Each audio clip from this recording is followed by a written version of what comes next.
بسم الله الرحمن الرحيم. الحمد لله رب العالمين، والصلاة والسلام على أشرف الخلائق أجمعين،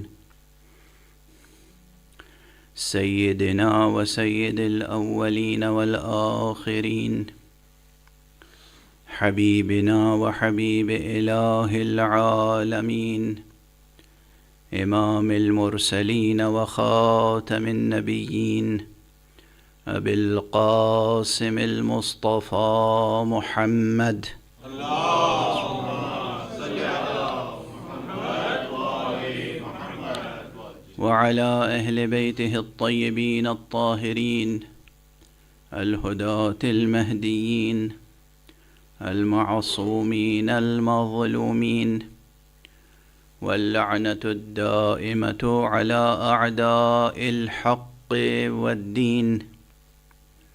أما بعد، فقد قال الله تعالى عز اسمه في محكم كتابه ومتقن خطابه: بسم الله الرحمن الرحيم. قل لله المشرق والمغرب، يهدي من يشاء إلى صراط مستقيم. صدق الله العلي العظيم. اللهم صل على محمد وآل محمد. قرآن حکیم کے ایک مختصر سے فقرے کی روشنی میں مشیت اور حسین کے عنوان سے سلسلے گفتگو آگے بڑھ رہا ہے، اور کل ایک خاص مرحلے میں یہ گفتگو داخل ہوئی۔ کل جس آیت کریمہ کا حوالہ میں نے دیا تھا سورہ مبارک آل عمران سے، اور بار بار آپ کے سامنے گزارش کی کہ مشیت کے کلمے کو قرآن مجید میں جوں کہ توں مشیت کا لفظ تو نہیں ہے، لیکن اس کے مادے سے مشتق کلمات بہت آئے ہیں، سینکڑوں آیتیں میرے پیش نظر ہیں، مگر ظاہر وقت محدود ہوتا ہے، اور میرا مزاج یہ نہیں ہے کہ صرف آیتیں سنا کر یا دہرا کر آگے بڑھ جاؤں، بلکہ وہ کلیدی مطالب آپ کے سپرد کر کے آگے بڑھوں جس سے آیات خود بخود روشن ہو جائیں۔ جب آپ آیتوں کی تلاوت فرمائیں، جب آپ ترجمے پر نظر ڈالیں، جب آپ تفسیر پر نظر ڈالیں، تو وہ کلید مطلب آپ کے ہاتھ میں ہو کہ ابہام اور اشکال سے بچ جائیں۔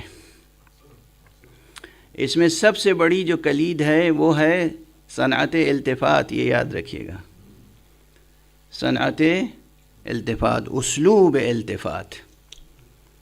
اس پر پھر گفتگو ہوگی، لیکن یہ یاد رکھیں کہ ملک کا کلمہ اقتدار الہی کے لیے استعمال ہوتا ہے، ملک۔ اور یہ جو فرمایا گیا کہ اللہم قل اللہم مالک الملک تؤتی الملک من تشاء وتنزع الملک ممن تشاء وتعز من تشاء وتذل من تشاء۔ اور اس آیت کا اختتام کس پر ہوا؟ بیدک الخیر انک علی کل شیء قدیر۔ وہ ہر شے پر قدرت رکھتا ہے، اس کا ملک، اس کا اقتدار، اس کی قوت، اس کی سلطنت، اس کا سلطان ہر شے پر قائم ہے۔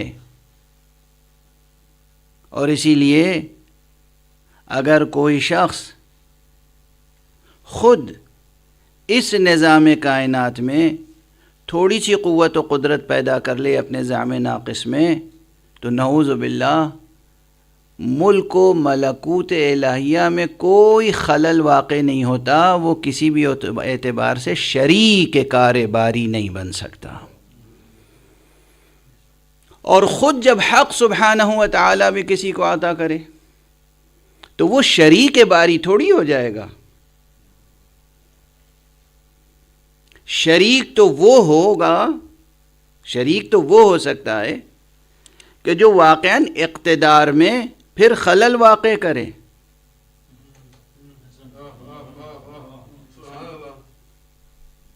شریک تو وہ ہے، لیکن اس کی قدرت، اس کا اقتدار، اس کا ملک اتنا عظیم ہے کہ وہ خود بھی جب کسی کو اقتدار دیتا ہے تو وہ اس کے اقتدار اعلیٰ کے تحت ہوتا ہے. حق سبحانہ و تعالیٰ کے اقتدار میں کوئی کمی نہیں آتی، ایک ذرہ برابر کمی نہیں آتی. وہ محمد مصطفیٰ صلی اللہ علیہ وآلہ وسلم کو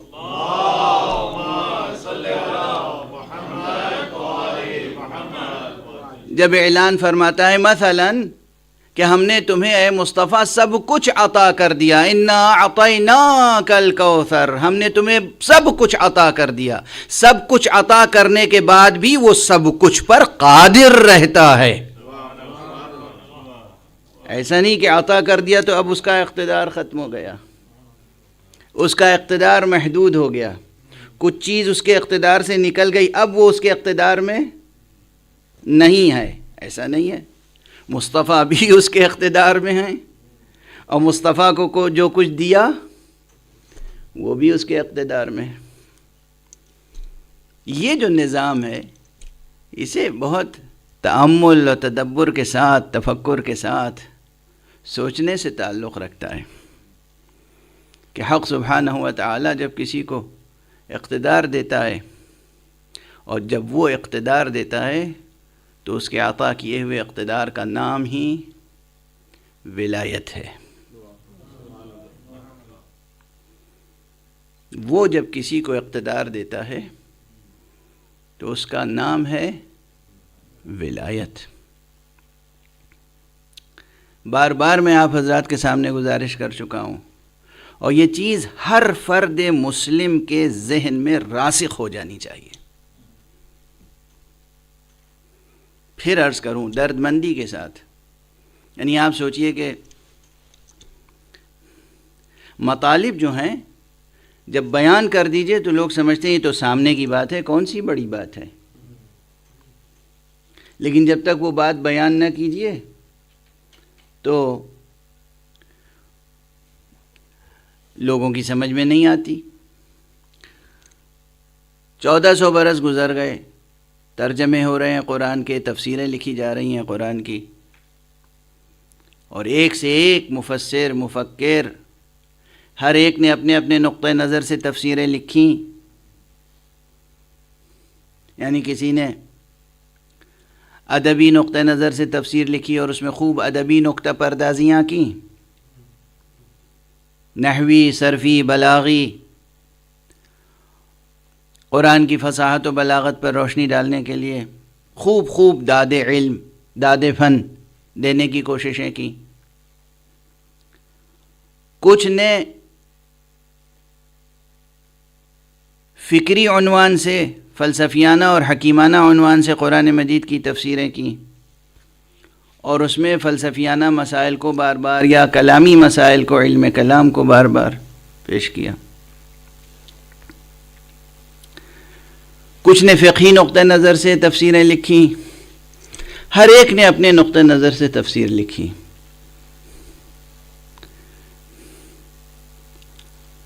اور 20ویں صدی میں قدم رکھنے کے بعد مرحوم مولانا سید ابوالعلاء مودودی نے تفسیر اردو میں بہت یادگار تفسیر لکھی، جس کا عربی میں بھی ترجمہ ہوا ہے اور انگریزی میں بھی ترجمہ ہوا ہے، مختلف زبانوں میں ترجمہ ہوا ہے.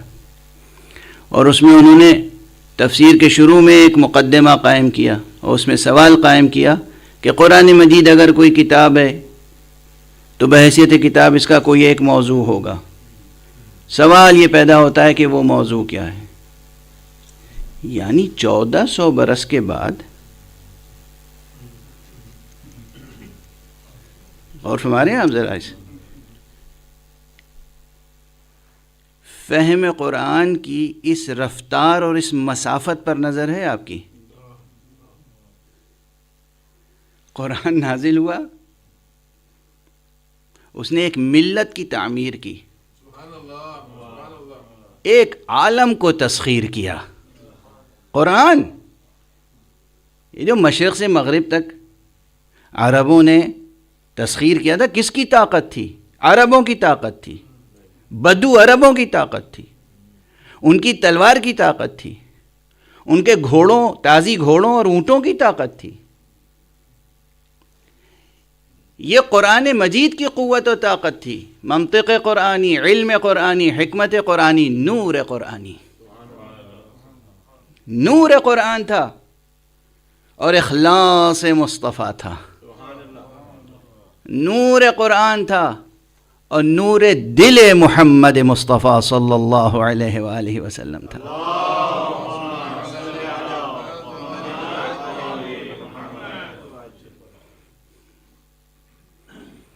کہ ایک عالم کی تسخیر ہوئی اور پھر عروج ہوا ایک امت کو، اور پھر زوال ہوا، اور اس کے بعد عروج و زوال جزئی طور پر ہوتا رہا، اور اب 20ویں صدی میں یہ سوال پیدا ہوا، طے کیا جائے کہ اگر یہ کوئی کتاب ہے تو اس کا موضوع بھی کوئی ہوگا۔ سبحان اللہ، میں کہوں سبحان اللہ، آپ کہیے اللہم صلی علی محمد۔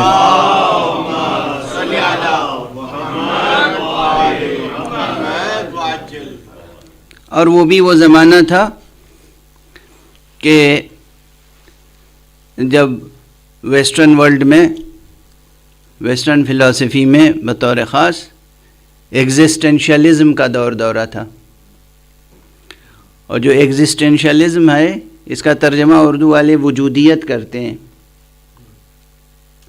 اور پھر اردو میں سوچنے والے وجودیت سے ایگزسٹینشلزم کی طرف آنے کے بجائے کبھی کبھی آنٹولوجی تک پہنچ جاتے ہیں۔ تو بھئی وہ آنٹولوجی الگ ہے، علم الوجود، اور یہ ایگزسٹینشلزم الگ ہے۔ اس ایگزسٹینشلزم میں انسان کو مرکزی حیثیت بہت دی گئی ہے، اور یہ پورا کا پورا جو ایگزسٹینشلزم ہے اس میں ایسا نہیں ہے کہ سب ملحد ہی ہوں۔ یہ عجیب و غریب بہت بڑی دنیا ہے، اس میں موحد بھی ہے اور ملحد بھی، مختلف رجحانات کے لوگ اس ایک عنوان کے تحت آتے ہیں۔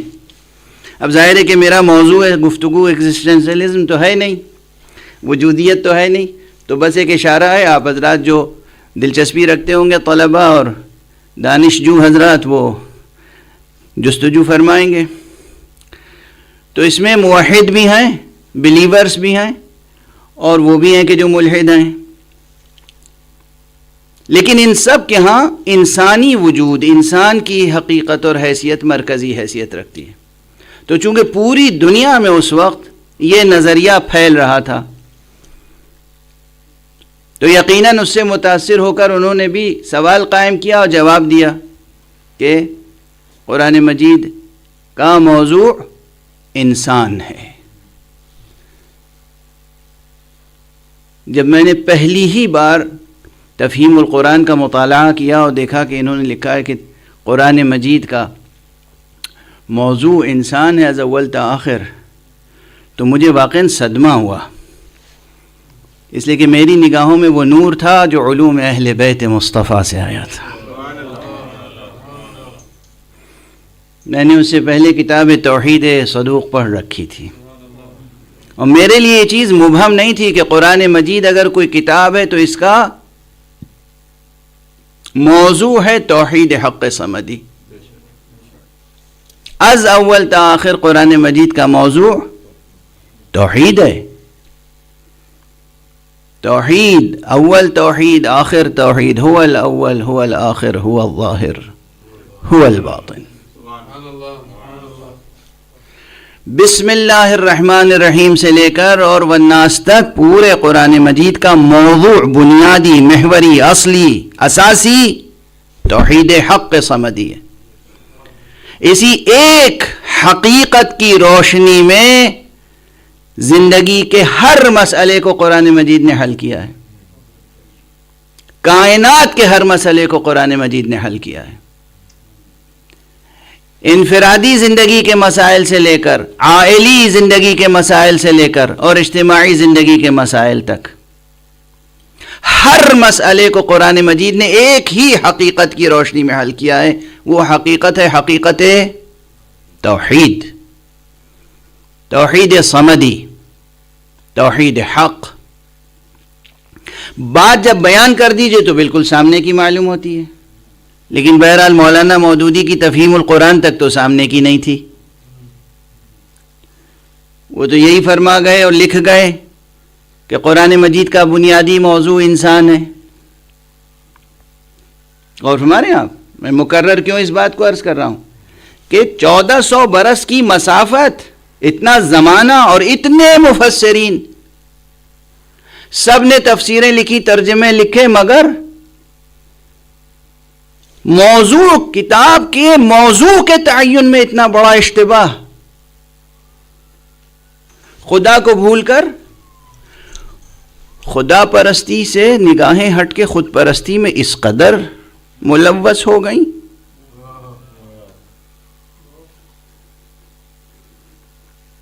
انسان عزیز ہے، انسان عظیم ہے، انسان کو اللہ نے شرافت، کرامت، عزت، عظمت بخشی ہے، لیکن قرآن مجید کا اصل موضوع از اول تا آخر توحید حق صمدی ہے۔ تو یہ بات میں بار بار عرض کرتا رہا ہوں، اس وقت پھر عرض کر دیا آپ کے سامنے۔ اسی طرح یہ بات ہر ذہن میں بیٹھ ہر مسلمان کے ذہن میں بیٹھ جانی چاہیے۔ اسے اختلافی مسئلہ نہ سمجھیں، مسلکی مسئلہ نہ سمجھیں، ہر مسلمان کے ذہن میں یہ بات راسخ ہو جانی چاہیے کہ اس کائنات کو اور اس انسانی معاشرے کو منظم کرنے کے لیے اللہ سبحانہ و تعالی نے قرآن مجید میں جو نظام عطا کیا ہے، اس نظام کا عنوان نظام ولایت ہے۔ کمیونزم نہیں ہے، سوشلزم نہیں ہے، جمہوری نظام نہیں ہے۔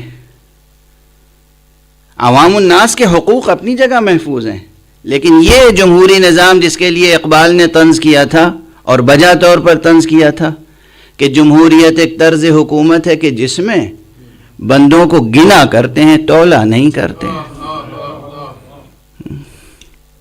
تو ہمارا جو جمہوری نظام ہے، یہ جمہوری نظام ناقص تو ہے، یہ ہر ذہن میں راسخ ہو جائے گی۔ جب تک نہ ہو جائے گی بات، میں مکرر عرض کرتا رہوں گا کہ قرآنی نظام، یہ نہیں کہ قرآن نے کوئی نظام نہیں دیا، قرآن نے نظام دیا ہے، اور وہ نظام کیا ہے، وہ نظریہ کیا ہے، ولایت۔ اور یہ نظام ولایت کی بنیاد کیا ہے، توحید۔ توحیدی بنیاد پر نظام کون سا قائم ہے، ولایت۔ توحید اور ولایت کا اس طرح سے ایک دوسرے سے تعلق ہے۔ اور میں اب عرض کروں ایک جملہ، توحید اور ولایت کے اسی تعلق کو بیان کرنے کا نام نبوت ہے۔ ایک صلوات پڑھ دیجئے محمد و آل محمد۔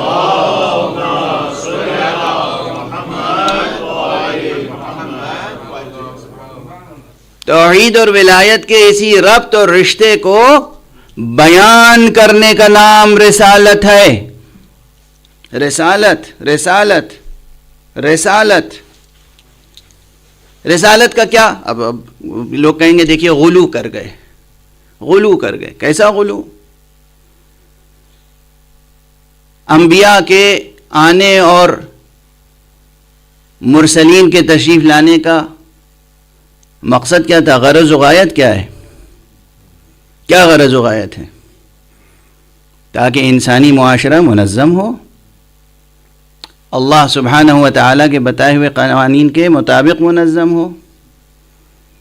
اللہ نے جس فطرت عالیہ کے ساتھ انسان کو خلق فرمایا ہے، جس بلند فطرت پہ خلق فرمایا ہے، اگر اس فطرت کے کچھ اسرار، کچھ رموز، کچھ متون غامض رہ گئے ہیں، ان کی قراءت نہیں کر پا رہے ہیں، سمجھ نہیں پا رہے ہیں، واضح نہیں کر پا رہے ہیں، منکشف نہیں کر پا رہے ہیں، تو نبی کا کام یہ ہے کہ وہ اس کی وضاحت کرے، غرض خلقت بھی سمجھائے اور پھر آداب زیست بھی سکھائے، بتائے کہ تم کس طریقے سے اپنی زندگی کو منظم کرو، کس طریقے سے جہاں سے آئے ہو تمہیں وہاں واپس جانا ہے تو کیا منہ لے کے واپس جاؤ گے، کیسے واپس جاؤ گے، کن آداب کے ساتھ، کیا کچھ ساتھ لے کے جانا ہے تمہیں۔ تو غرض بعثت انبیاء کیا ہے کہ انسان کو انسانی طرز زندگی، الہی طرز زندگی، اسے تعلیم فرمائے، انسان کو منظم ہو کر تمام اہداف و مقاصد الہیہ کی تکمیل کے آداب اور اسلوب سکھائے، طریقہ کار سکھائے۔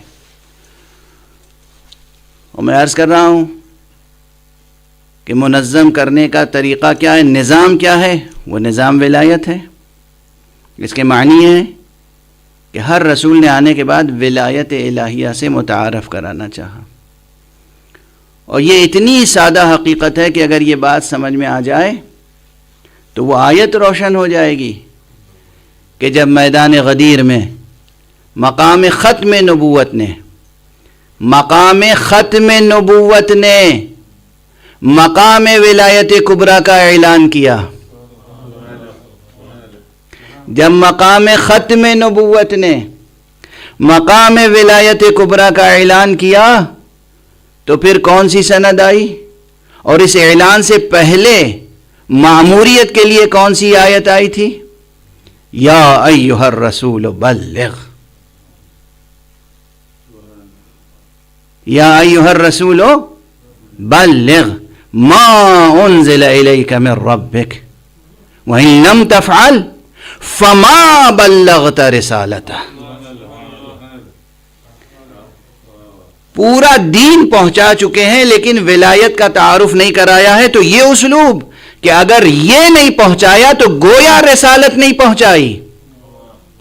اب اگر یہ آیت سامنے ہو تو اس فقیر کا یہ جملہ کیا مبالغہ آمیز جملہ ہے کہ رسالت نام ہی ہے توحید اور ولایت کے رشتے کے اعلان کا۔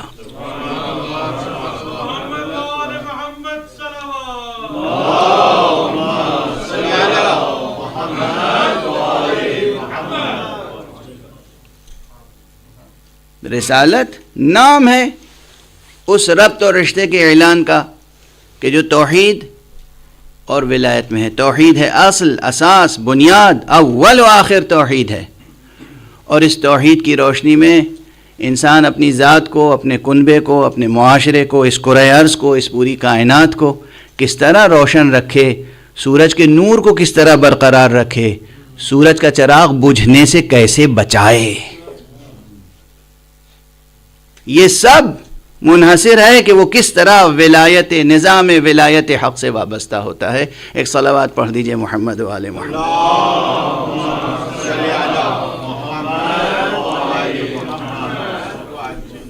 ہاں، میں نے ابھی ایک جملہ آپ کے سامنے عرض کیا کہ غدیر نام ہے مقام ختم نبوت کے، مقام ولایت کبریٰ کے اعلان کا۔ بار بار افسوس یہ ہے کہ مسلمانوں کے درمیان سے مسئلہ ختم نبوت اٹھتا ہے، اس لیے کچھ اس پر بھی گفتگو کر کے آگے بڑھوں۔ بار بار، اور ابھی مجھے بہت صدمہ ہوا، افسوس ہوا، ایک صاحب جن کی فکر سے میں مطمئن تو نہیں تھا لیکن اتنا بھی غیر مطمئن نہیں تھا، اب معلوم ہوا کہ انہوں نے حقیقت ختم نبوت کے تعلق سے کچھ ایسی بات کہی ہے جو بہرحال درست نہیں ہے۔ میں نے عرض کیا نا کہ میں ان سے بہت مطمئن نہیں تھا، بہت نامطمئن بھی نہیں تھا، لیکن اتنا نامطمئن نہیں تھا کہ ان سے یہ توقع نہیں تھی کہ وہ مقام ختم نبوت کے تعلق سے ایسے بیانات دیں گے۔ بہرحال خدا ان کی ہدایت فرمائے۔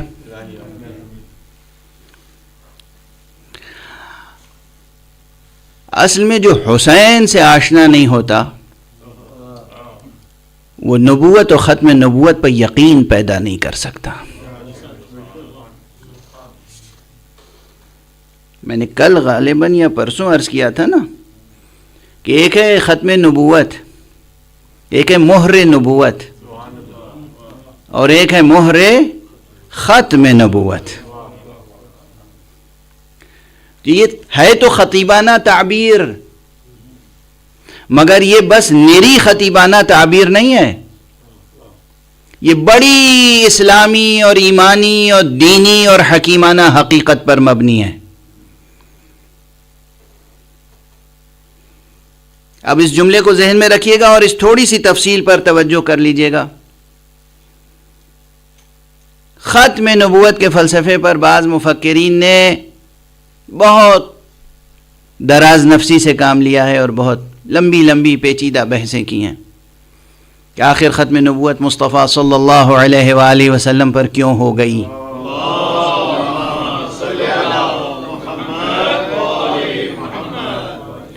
حضور پر محمد ابن عبداللہ، یہ در یتیم عبداللہ، در یتیم آمنہ، چراغ خانہ ابو طالب، شمع آستانہ عبد المطلب، اس فرد فرید پر، اس محمد محمود پر کیوں ختم ہو گئی نبوت؟ تو دو سوال، یوں تو سوالات شاخ در شاخ ظاہر ہے کہ بہت ہو سکتے ہیں، لیکن دو سوال ہو سکتے ہیں کہ اولاً ختم کیوں ہوئی، دوسرے یہ کہ ختم ہونے کے معنی کیا ہیں، کس لحاظ سے ختم ہوئی۔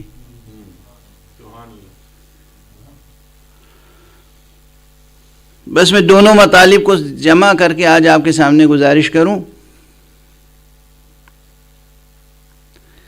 اور اپنے انداز میں اگر کہوں تو پہلے تو ایک چھوٹا سا جملہ کہہ رہا ہوں، اگر یہی بات، یہ چھوٹا سا جملہ اگر آپ کی ذہانتیں اسے قبول فرما لیں تو سب جواب اسی میں ہے۔ بھئی ذات گرامی محمد مصطفیٰ صلی اللہ علیہ وآلہ وسلم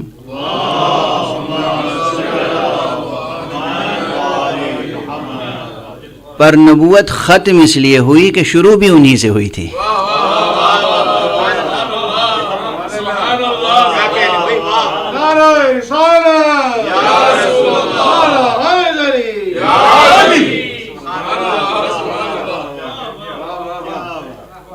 ان پر ختم اس لیے ہوئی کہ انہی سے شروع ہوئی تھی۔ پروردگار آپ کی ذہانتوں کو سلامت رکھیں۔ آج آپ کوئی بچہ مجھ سے کہے کہ مجھے سمجھائیے اس کے معنی کیا ہیں، کہ انہی سے شروع ہوئی تھی تو انہی پہ ختم ہوئی، کیسے سمجھ میں آئے گا؟ اب بچے کو سمجھانے کے لیے میں کیا کروں؟ میں تو قرآنی سے بھیک مانگوں گا اسلوب کلام کے لیے بھی۔ تو قرآن مجید نے حقیقتوں کو سمجھانے کے لیے طرح طرح کی ترکیبیں، طرح طرح کے جملے، طرح طرح کی مثالیں اور تشبیہیں سکھائی ہیں۔ اللہ نے فرمایا وَيَضْرِبُ اللَّهُ الْأَمْثَالَ لِلنَّاسِ لَعَلَّهُمْ يَتَذَكَّرُونَ، اللہ تو لوگوں کے لیے مثالیں دیتا ہے تاکہ وہ باتوں کو سمجھ سکیں۔ تو مثال اللہ نے ایک مقام پر شجرے کی دی ہے، سبحان اللہ سبحان اللہ سبحان اللہ، شجرے کی مثال دی ہے۔ شجرے کی مثال بہت جگہوں پہ کام آتی ہے۔ حق سبحانہ و تعالیٰ نے کیا فرمایا سورہ مبارکہ ابراہیم میں؟ أَلَمْ تَرَ كَيْفَ ضَرَبَ اللَّهُ مَثَلًا كَلِمَةً طَيِّبَةً كَشَجَرَةٍ طَيِّبَةٍ أَصْلُهَا ثَابِتٌ وَفَرْعُهَا فِي السَّمَاءِ تُؤْتِي أُكُلَهَا كُلَّ حِينٍ بِإِذْنِ رَبِّهَا وَيَضْرِبُ اللَّهُ الْأَمْثَالَ لِلنَّاسِ لَعَلَّهُمْ يَتَذَكَّرُونَ۔ کیا تم نے غور نہیں کیا، سوچا نہیں کہ اللہ نے کلمہ طیبہ کی مثال شجر طیبہ سے دی ہے، اور وہ شجر طیبہ کے جس کی جڑیں قائم ہیں اور اس کی شاخیں آسمانوں میں بلند ہیں، اور وہ ہمیشہ پھل دیتا رہتا ہے اپنے پروردگار کے اذن سے۔ اب یہاں سے میں شجرے کی تشبیہ مستعار لیتا ہوں، اور جب کوئی بھی بچہ یا بچکانہ ذہن رکھنے والا پوچھے گا کہ اس کے کیا معنی ہے کہ ختم ہوئی نبوت ان پر اس لیے کہ انہی سے تو شروع بھی ہوئی تھی، تو میں پوچھوں گا درخت کس سے شروع ہوتا ہے؟ کہاں سے شروع ہوتا ہے؟ کسی درخت کا آغاز کہاں سے ہوتا ہے؟ ایک چھوٹا سا بیج وہاں سے شروع ہوتا ہے۔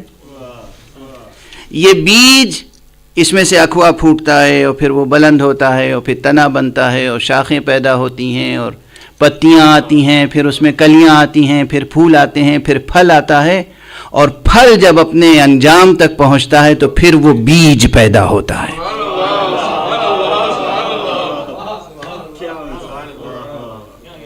بالکل وہی بیج جس بیج سے شروع ہوا تھا درخت،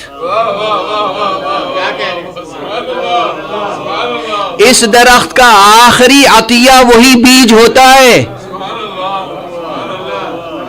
اگر یہ تشبیہ ہے، اگر یہ تشبیہ سمجھ میں آ جائے تو میرا جملہ سمجھ میں آئے گا. محمد مصطفیٰ پر ختم نبوت اس لیے ہوئی کہ انہی سے تو شروع بھی ہوئی تھی.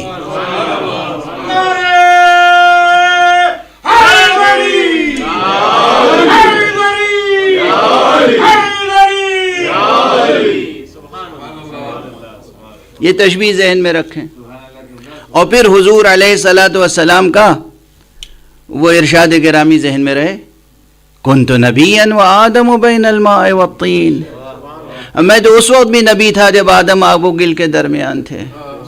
نبی تھے نا آپ، نبیوں کی فہرست کہاں سے؟ آب و گل کے درمیان تھے. تو ہم یہ علم کلام کی کتاب لکھنے والوں کی بات تسلیم کریں یا مصطفیٰ صلی اللہ علیہ وآلہ وسلم کا ارشاد؟ وہ فرمان میں اس وقت بھی نبی تھا. وہ نبی تھے، وہ نبی رہے، وہ نبی ہیں اور قیامت تک وہی نبی رہیں گے.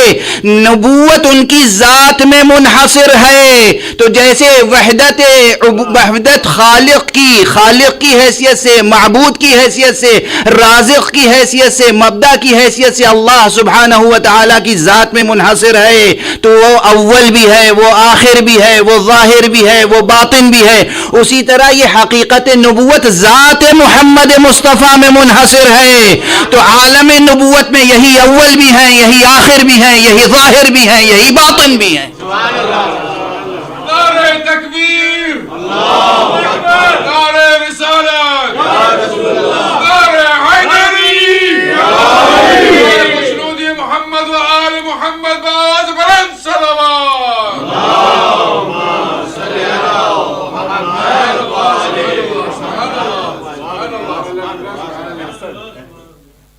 خالق ہونے کی حیثیت سے، معبود ہونے کی حیثیت سے، رازق ہونے کی حیثیت سے، ہر شے کا مبدأ ہونے کی حیثیت سے حق سبحانہ و تعالیٰ کی ذات گرامی اول و آخر ہے. حقیقت نبوت اول و آخر ذات مصطفیٰ میں منحصر ہے. اب ظاہر یہ باتیں ان کی سمجھ میں نہیں آئیں گی جو عرفانی ذوق نہیں رکھتے ہیں. اسی لیے میں عرض کرتا ہوں کہ علم کلام کے گلی کوچوں میں حیران و ششدر گردش کرنے والے علم عرفان کے آسمانوں سے بے خبر ہیں. معرفت کا بھی ذوق پیدا کریں. ہاں وہ جو عرفان کے مدعی ہیں اور حرف باطل کہتے ہیں وہ الگ ہیں، ہم بھی ان کو رد کرتے ہیں. لیکن جب تک اس کائنات کا یہ جسے ورلڈ ویو کہتے ہیں نا،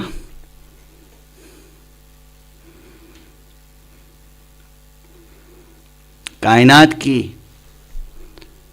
معرفت کا علم، یہ جب تک مادی شرائط میں منحصر رہے گا، حدود و قیود میں، بات نہیں سمجھ میں آئے گی، بہت سی باتیں نہیں سمجھ میں آئیں گی. لیکن اگر افق نگاہ بلند ہو جائے تو باتیں سمجھ میں آئیں گی.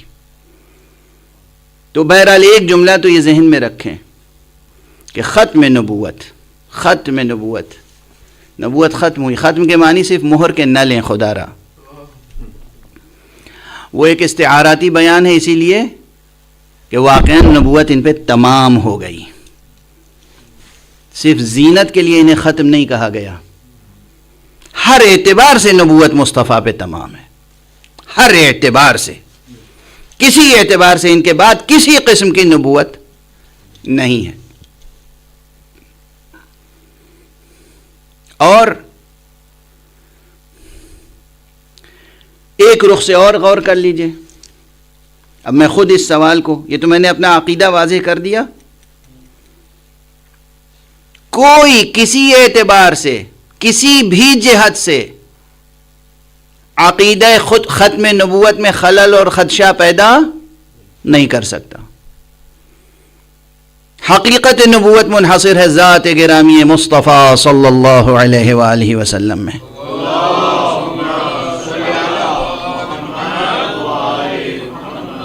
لیکن اب سمجھنے اور سمجھانے کے لیے تھوڑی دیر میرے ساتھ طالب علمانہ انداز سے بچوں کی طرح سوال جواب کریں کہ ان پر نبوت کیوں ختم ہو گئی. اس لیے کہ نبوت کا عام تصور تو یہ ہے کہ نبوت ہوتی ہے اس لیے کہ انسانوں کو ہدایت ملتی رہے، اور انسانی کارواں تو رواں دواں ہے، ابھی چل رہا ہے، اور کب تک چلے گا ابھی معلوم نہیں. کوئی نجومی، کوئی ایسٹرولوجر یہ نہیں بتا سکتا کہ کس تاریخ کو قیامت آ جائے گی. یہ تو جو خزینہ دار علم الہی تھے ان کے ہونٹوں پہ بھی مہر لگا دی گئی تھی کہ جب بھی یہ پوچھیں کہ قیامت کب آئے گی، کہہ دینا کہ یہ علم بس اللہ کو ہے، یہ علم اس نے چھپا رکھا ہے کہ قیامت کب آئے گی. تو پتہ نہیں کب تک کارواں انسانی رواں دواں رہے گا. اور جب کاروان انسانی رواں دواں ہے اور رواں دواں رہے گا تو اس کاروان انسانی کو ہدایت کی ضرورت ہے. اور جب ہدایت کی ضرورت ہے تو پھر نبوت بند کیوں ہو گئی، ختم کیوں ہو گئی، یہ سلسلہ منقطع کیوں کر دیا گیا؟ تو اصل یہ ایک اساسی بنیادی بڑا سوال ہے. ایک متفکر نے، میں اسے متفکر کہتا ہوں، مفکر نہیں کہتا اردو کے اعتبار سے، حالانکہ اسے بہت بڑا مفکر سمجھا جاتا ہے، انہوں نے یہ اعلان کر دیا کہ ختم نبوت کے معنی ہیں کہ اب انسان کو الہی آسمانی ہدایت کی ضرورت نہیں رہ گئی. یعنی جتنی ضرورت تھی وہ پوری کر دی گئی. اب محمد مصطفیٰ صلی اللہ علیہ وآلہ وسلم کی بعثت کے بعد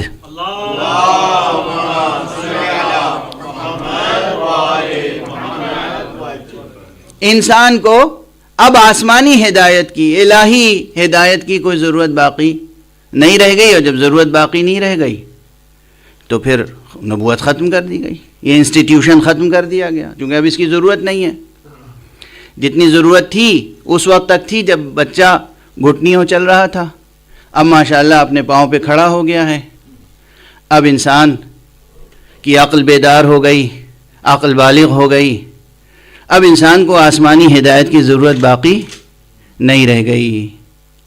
یہ مسلمان فلسفی ایسی باتیں کرتے ہیں. یہ وہ فلسفی بات کہہ سکتا ہے کہ جس کے لیے کہا جائے کہ یہ عاشق قرآن تھے، عاشق اسلام تھے.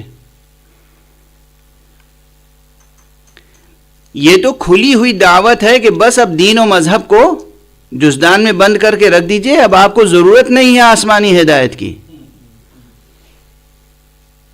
اور اگر یہ شخص، ابھی اس وقت میں فکری و فلسفیانہ جواب عرض نہیں کر رہا ہوں، اور اگر موقع ملا تو عرض کر دوں گا، لیکن سب سے پہلے اگر یہ شخص مسلمان ہے تو میں دست ادب جوڑ کے عرض کرتا ہوں کہ نماز کو آپ فرض سمجھتے ہیں یا نہیں، اور نماز آپ پڑھتے ہیں یا نہیں. نماز پڑھتے ہیں تو اس میں سورہ حمد پڑھتے ہیں یا نہیں، اور اگر آپ سورہ حمد پڑھتے ہیں تو اس میں اللہ کی طرف سے اور نبی کی طرف سے یہ ہدایت ہے کہ آپ سورہ حمد ضرور پڑھیں، اور اس میں یہ دعا ہے اہدنا الصراط المستقیم، اے پروردگار ہمیں صراط مستقیم کی ہدایت فرما. اگر مصطفیٰ صلی اللہ علیہ وآلہ وسلم کی بعثت کے بعد انسان کو الہی ہدایت کی ضرورت نہیں ہے تو روزانہ نماز میں 5 مرتبہ یہ اللہ ہی سے کیوں گزارش کی جا رہی ہے کہ ہمیں ہدایت فرما؟ واضح ہے؟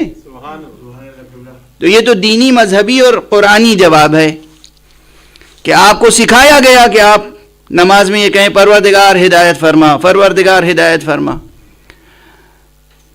اب یہاں 2 ہی راہیں ہیں، یا سورہ حمد پڑھیں، اس آیت کو پڑھیں اور اپنے اس نظریے سے توبہ کریں کہ ہمیں آسمانی ہدایت کی ضرورت نہیں ہے. اب ہمیں آسمانی ہدایت کی ضرورت نہیں ہے. اور یا پھر یہ پڑھیں تو اس کا یہ ترجمہ نہ کریں کہ پروردگار ہمیں ہدایت فرما، یہ ترجمہ کریں پروردگار ہمیں ہدایت پر ثابت قدم رکھ. اور فرما رہے ہیں آپ. اب تھوڑی سی گفتگو اور آگے بڑھا لی جائے. میں خود سوالات قائم کر رہا ہوں. کاروان انسانی تو جاری و ساری ہے اور انسان کو ہدایت کی ضرورت ہے بالوجدان. ہر فرد اپنی نفس کا جائزہ لے. ہمیں کتنے ملتے ہیں مختلف ادیان سے، مختلف علاقوں سے. یہ لباس پہن کے جب سفر کرتا ہوں ایئرپورٹس پر، فلائٹ میں، مختلف پبلک پلیسز پر، کوئی کالا، کوئی گورا، کوئی پیلا آ جاتا ہے. کوئی چین کا ہے، کوئی افریقہ کا ہے، کوئی مشرق کا ہے، کوئی مغرب کا ہے، اور محسوس ہوتا ہے کہ اس کی روح تشنا ہے اور وہ سوالات کرتا ہے اپنی روحانی پیاس بجھانے کے لیے. اکثر یہ ہوتا ہے تجربہ سفر میں، اور یوں بھی سوالات ہوتے ہیں. تو وجداناً ہم دیکھ رہے ہیں کہ انسان کی روح پیاسی ہے، ہم دیکھ رہے ہیں کہ انسان کو ہدایت کی ضرورت ہے. جب انسان کو ہدایت کی ضرورت ہے اور انسانی کارواں رواں دواں ہے تو پھر نبوت روک کیوں دی گئی؟ ہے نا سوال معقول؟ اچھا، دوسرا سوال، بنیادی طور پر جناب عیسیٰ کی تعلیمات میں اور سرکار رسالت میں آپ کی تعلیمات میں اصول دین کے لحاظ سے کیا فرق ہے، کیا تفاوت ہے؟ انہوں نے کیا نہیں بیان کیا تھا جو انہوں نے بیان کیا؟ عام نقطہ نظر یہ ہے، ابھی عام نقطہ نظر کہ خلاصہ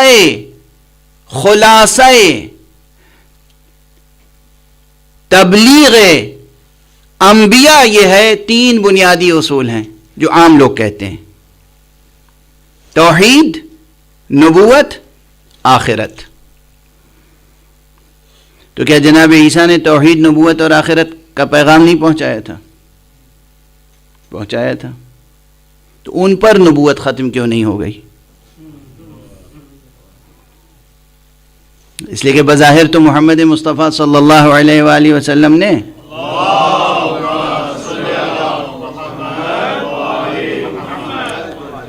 اس پر کسی چیز کا اضافہ نہیں کیا. جناب عیسیٰ نے بھی نبوت، توحید، نبوت اور آخرت کے اصول پیش کیے تھے، اور جناب ختمی مرتبت نے بھی صلی اللہ علیہ وآلہ وسلم وہی توحید، نبوت اور آخرت کے اصول پیش کیے. اور جناب عیسیٰ سے پہلے جناب موسیٰ نے کیا پیش کیا تھا؟ وہی توحید، نبوت، آخرت. جناب عیسیٰ سے پہلے جناب ابراہیم نے کیا پیش کیا تھا؟ وہی توحید، نبوت، آخرت. تو جناب ابراہیم پہ کیوں نہیں نبوت ختم ہو گئی؟ جناب نوح نے کیا پیش کیا تھا؟ اس کے علاوہ کچھ پیش کیا تھا؟ توحید، نبوت، آخرت، اصول دین کے مرحلے میں. خود جناب آدم توحید، اگر وہ نبی تھے اور تھے تو توحید، نبوت اور آخرت کی حقیقت تو انہوں نے بھی پیش کی. تو انہی پہ نبوت ختم کیوں نہیں ہو گئی؟ بڑی ہی کیوں آگے؟ تو مسئلہ ختم نبوت کا ہے تو پیچیدہ ذرا نظر آ رہا ہے یہاں پر، اور انشاءاللہ گزارش کرتا رہوں گا. لیکن ایک بات مشیت متعلق ہوئی، سبحان اللہ، سبحان اللہ، سبحان اللہ. مشیت متعلق ہوئی یہاں پر کہ یہ نبوت کا سلسلہ اتنے دنوں تک جاری رہے جتنے دنوں تک وہ کارواں سامنے آ جائے ابھر کے جو اس پیغام نبوت کی حفاظت اس طرح کر سکے کہ کوئی اس میں تحریف نہ کرنے پائے. یعنی اب میں اپنے انداز میں ایک جملہ تیزی سے کہہ دوں، چونکہ وقت گزر گیا ہے اور اب تفصیل پیش کرنے کے لیے نہ وقت ہے اور نہ میرے اندر سکت ہے، تو میں یہ عرض کر دوں کہ حقیقت اگر یہی تین ہے، نبوت، توحید، نبوت اور آخرت، توحید، نبوت اور آخرت، توحید، نبوت اور آخرت، تو ہم دیکھتے ہیں کہ آدم علیہ السلام سے لے کر اور عیسیٰ علیہ السلام تک ہر نبی نے پیش یہی کیا، مگر ہر نبی کی زندگی ہی میں یا اس کے وصال کے فوراً بعد اس کی امت میں توحید کا عقیدہ مسخ کر دیا گیا، بت پرستی شروع ہو گئی، گوسالہ پرستی شروع ہو گئی، شرک داخل ہو گیا، کفر داخل ہو گیا۔ خدا کی قسم تمام انبیاء کا آپ مطالعہ کریں، جناب موسیٰ جلیل القدر اول العزم پیغمبر، ان کی زندگی میں ان کے رہتے ہوئے 40 دنوں کے لیے وہ اپنی امت سے غیبت میں چلے گئے اور امت شرک میں اور بت پرستی میں مبتلا ہو گئی۔ واضح ہے، ہمارے پیغمبر کو مسیل موسیٰ بھی کہا جاتا ہے نا، مسیل موسیٰ یعنی موسیٰ ان کی مسیل ہیں، یہ ان کی مسیل، وہ ان کی نظیر ہیں، یہ ان کی نظیر۔ تو یاد رکھیے 40 دنوں کے لیے قرآن مجید میں ہے وَوَعَدْنَا مُوسَىٰ 30 لَيْلَةً وَأَتْمَمْنَاهَا بِعَشْرٍ فَتَمَّ مِيقَاتُ رَبِّهِ 40 لیلہ۔ ہم نے جناب موسیٰ کو، ہم نے موسیٰ کو 30 راتوں کے لیے وعدہ کیا تھا، بلایا تھا، اور ہم نے 10 راتوں کے لیے اور روک لیا، اور اس طرح 40 راتوں کا نصاب الہی مکمل ہوا۔ تو 40 راتوں کے لیے جناب موسیٰ دعوت الہیہ میں تھے، غیبت میں تھے، ان کی امت شرک اور بت پرستی میں مبتلا ہو گئی۔ واضح ہے؟ تو اب میرا یہ جملہ قبول فرمائیے کہ آدم سے لے کر عیسیٰ تک تمام نبیوں نے توحید اور نبوت اور آخرت ہی کا نظریہ اصولی طور پر پیش کیا، یہی حقائق ایمانیہ پیش کیے، یہی عقائد پیش کیے۔ جس کو جو پسند ہو، جو عقیدہ کہنا چاہے عقیدہ کہے، جو حقیقت کہنا چاہے حقیقت کہے۔ میں اسے حقائق کہتا ہوں، عقائد کا کلمہ استعمال کرنا پسند نہیں کرتا۔ یہ حقائق وجودیہ اور یہ حقائق ایمانیہ پیش کیے تمام نبیوں نے، مگر ہر نبی کی زندگی میں یا اس کے فوراً بعد اس کے دین میں، اس کی ملت میں، اس کی امت میں شرک اور کفر اور بدعتیں داخل ہو گئیں۔ یہ شرف صرف محمد مصطفیٰ صلی اللہ علیہ وآلہ وسلم کو حاصل ہے۔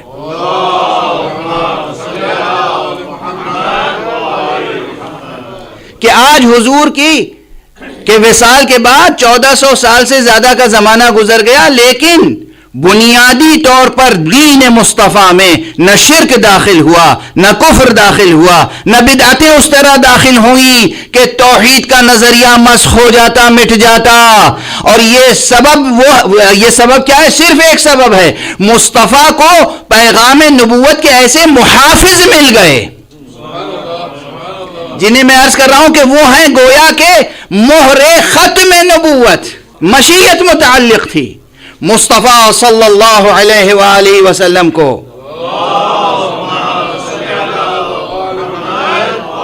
وہ اہل بیت ملے، وہ محافظ ملے نبوت کے، وہ محافظ ملے توحید کے، جن کے رہتے ہوئے ممکن نہیں تھا کہ پیغام نبوت مسخ ہو جاتا۔ اور اس لیے ان کی حیثیت گویا مہر ختم نبوت کی ہے۔ اب قیامت، خدا کی قسم قیامت تک توحید کا تصور مسخ نہیں ہو سکتا، توحید کا نظریہ تبدیل نہیں ہو سکتا۔ اس دین میں، دین حق میں توحید اور شرک اور بت پرستی داخل نہیں ہو سکتی، اور یہ صرف ریاضتیں ہیں آل محمد کی۔ ورنہ ادھر ادھر نظر ڈالیے تو بہت سے تھے کہ موقع ملتا تو نبوت کا دعویٰ کر بیٹھتے، ذات گرامی مصطفیٰ سے ایسے حسد کرنے والے موجود تھے۔ اب وقت نہیں ہے، اور جب یہ باب تاریخ کا کھولتا ہوں تو پھر میرے سینے میں کچھ درد سوا ہوتا ہے۔ بالکل وقت نہیں ہے اس وقت۔ ایسے حاسد تھے، رسول سے حسد کرنے والے۔ جب لوگ رسول کی اطاعت کرتے تھے خدا کی بندگی سمجھ کر، تو ایسے بھی تھے جو رسول کی اطاعت کو بندگی سمجھتے تھے، طعنہ دیتے تھے، تم رسول کی بندگی کرتے ہو؟ ارے اللہ نے کہا ہے کہ ان کی اطاعت میری بندگی ہے۔ اللہ نے محمد عربی صلی اللہ علیہ وآلہ وسلم کی اطاعت کو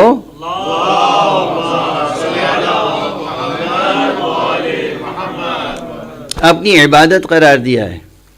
تم ان کی اطاعت کرو، یہی میری عبادت ہے. میں یہ چاہتا ہوں کہ تم ان کی اطاعت کرو، زندگی کے ہر چھوٹے بڑے کام میں ان کی اطاعت کرو، یہی میری بندگی ہے.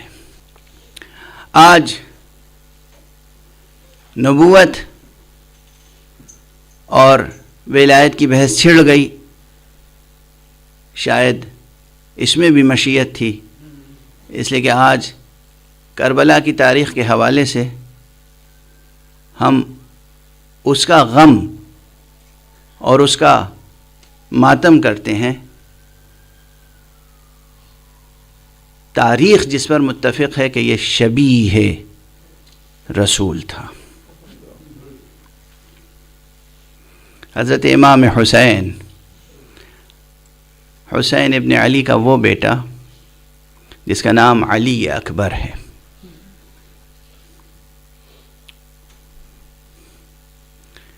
حسین تو امام ہیں، حجت خدا ہیں، سبت رسول ہیں، فرزند رسول ہیں، فرزند زہرا ہیں. آقا حسین کا ایک بیٹا ایسا ہے کہ یہ بیٹا شبیہ رسول ہے. دوست دشمن سب اسے شبیہ رسول کہتے ہیں.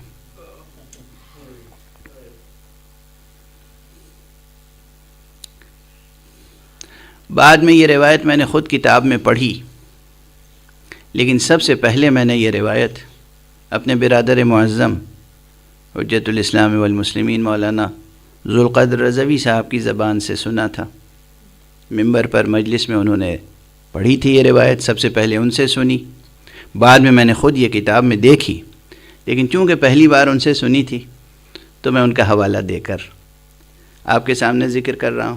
پروردگار ان کو صحت اور عافیت عطا فرمائے اور مومنین کو ان سے زیادہ استفادے کی توفیق عطا فرمائے. کہ مدینے میں ایک مرتبہ ایک یہودی آیا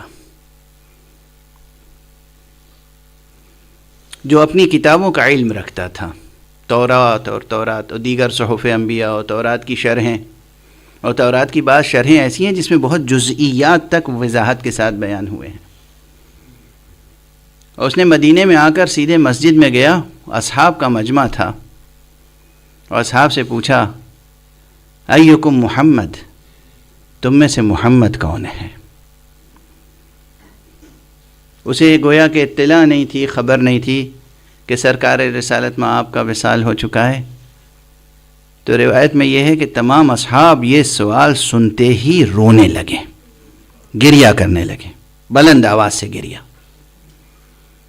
حضور کی محبت تھی نا، اصحاب کے دلوں میں حضور کی محبت تھی، بے پناہ محبت تھی. تو ایک عرصے کے بعد، یعنی چند برسوں کے بعد بھی جب حضور کا تذکرہ ہوا اس طرح سے کہ گویا کوئی سمجھ رہا ہے کہ ابھی جناب رسالت میں آپ زندہ ہیں اور وہ انہیں دیکھنا چاہتا ہے، پوچھ رہا ہے تم میں سے کون ہے محمد، تو بس سب کے آنکھوں سے آنسو چھلک پڑے.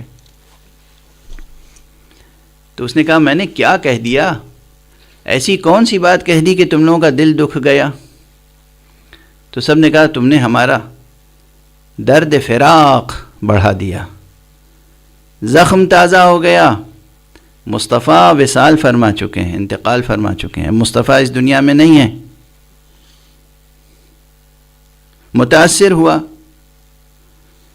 لوگوں نے پوچھا کیا سبب ہے؟ کہا میں تو ایمان لانا چاہتا تھا ان کی خدمت میں حاضر ہو کر، لیکن میں کچھ باتوں کی تصدیق کرنا چاہتا ہوں، کچھ باتوں کی تصدیق کرنا چاہتا ہوں، ان کے شمائل کی تصدیق کرنا چاہتا ہوں. یعنی حتیٰ کہ ان کے شمائل، شکل و شمائل، حضور کا ظاہری حسن، اس تک کا بیان کتابوں میں موجود ہے، انبیاء سلف کی کتابوں میں، صحیفوں میں، ان کی تفسیروں میں، ان کی تعویلوں میں. خلاصہ واقعہ یہ ہے کہ ایک بزرگ صحابی اٹھا اور اس نے کہا کہ آؤ چلو میں تمہیں ایسی جگہ لے جاتا ہوں جہاں تصویر پیغمبر موجود ہے.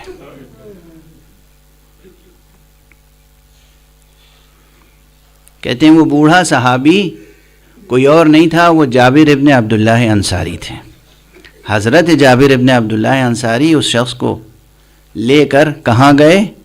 در حسین ابن علی پر۔ آقا امام حسین کے دروازے پر آئے اور کہا کہ آقا فرزند رسول یہ ایک یہودی ہے اور ایمان لانا چاہتا ہے اور یہ رسول کو دیکھنا چاہتا ہے۔ غور فرمائیے کیسی روایت ہے، یہ رسول کو دیکھنا چاہتا ہے اور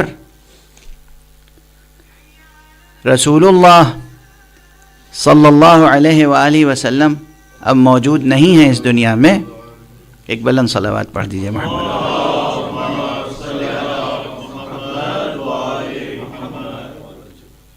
حضور موجود نہیں ہے تو میں کس طریقے سے تصدیق کروں؟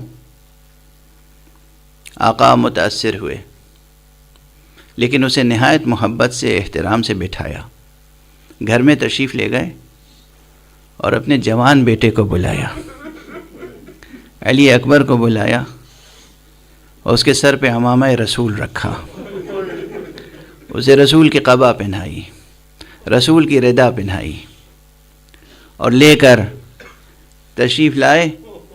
اس نے صحیفہ کھولا، ایک ایک جز دیکھتا رہا اور پھر آقا حسین کو مبارکباد دی۔ مبارک ہو، ایسا بیٹا خدا نے دیا ہے، ہو بہو رسول کی تصویر ہے، ہو بہو رسول کی تصویر ہے۔ ایک مرتبہ اس نے دیکھا کہ یہ مبارکباد دے رہا ہے، خوش ہو رہا ہے اور حسین کی آنکھوں سے آنسو رواں ہیں، ریش مبارک تر ہو گئی آنسوؤں سے۔ اس نے پھر گھبرا کے کہا، وہاں میں مسجد میں گیا، رسول کا نام لیا، سب گریہ کرنے لگے، یہاں میں آپ کو مبارکباد دے رہا ہوں اور آپ گریہ فرما رہے ہیں۔ تو آقا امام حسین نے اس سے ایک سوال کیا، یہ بتا، ایک سوال ہے، اگر اس طرح کی کوئی قیمتی شے تجھے مل جائے تو کس طرح اس کی حفاظت کرے گا؟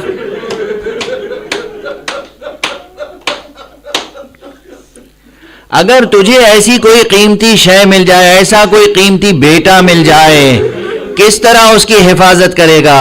کہا، فرزند رسول ابو عبداللہ میں 7 پردوں میں رکھوں گا، کسی کی نظر بد نہ لگ جائے، کہیں ایسا نہ ہو اسے کوئی ضرر پہنچے۔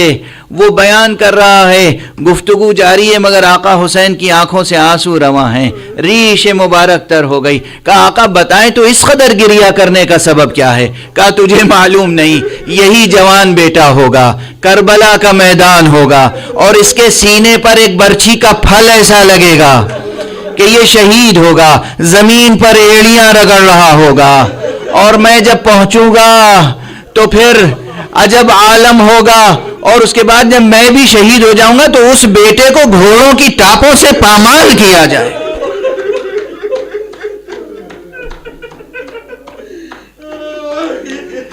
عزیزان گرامی، میں آپ سے دست ادب جوڑ کر معافی چاہتا ہوں، کربلا کے مصائب اتنے ہیں، میں اکثر کہتا ہوں نا آپ کے سامنے کہ سب مصائب ابھی بیان نہیں ہوئے ہیں۔ خدا کی قسم کھا کے میں ممبر پہ کہہ رہا ہوں، یہ خطیبانہ مبالغہ نہیں، میں نے اپنی ان آنکھوں سے کتاب میں یہ روایت پڑھی جو شاید آج تک میں نے ممبر پہ نہیں پڑھی ہے، کہ دشمنوں نے از راہ حسد، جب آقا حسین بھی شہید ہو گئے تو چند لاشیں ایسے ہیں جن میں ایک حضرت عباس کا لاشا ہے اور ایک حضرت علی اکبر کا۔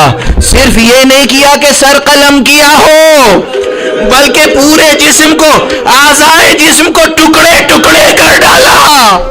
یہی سبب ہے کہ کربلا جائیں تو عباس کی قبر بھی بہت چھوٹی سی ہے، علی اکبر کی قبر بھی آقا حسین کے پائینے پا قدم مبارک کے پاس ایک چھوٹی سی قبر ہے۔ علی اکبر کی قبر یہ چھوٹی سی کیوں بنائی گئی؟ ارے اس لیے کہ جسم کو ٹکڑے ٹکڑے کر دیا گیا تھا، دست و بازو قلم کیے گئے، قدم قلم کیے گئے، سینہ گھوڑوں کی ٹاپوں سے چور چور کیا گیا۔ انا للہ و انا الیہ راجعون، رضا بقضائہ و تسلیما لامرہ۔ یا حسین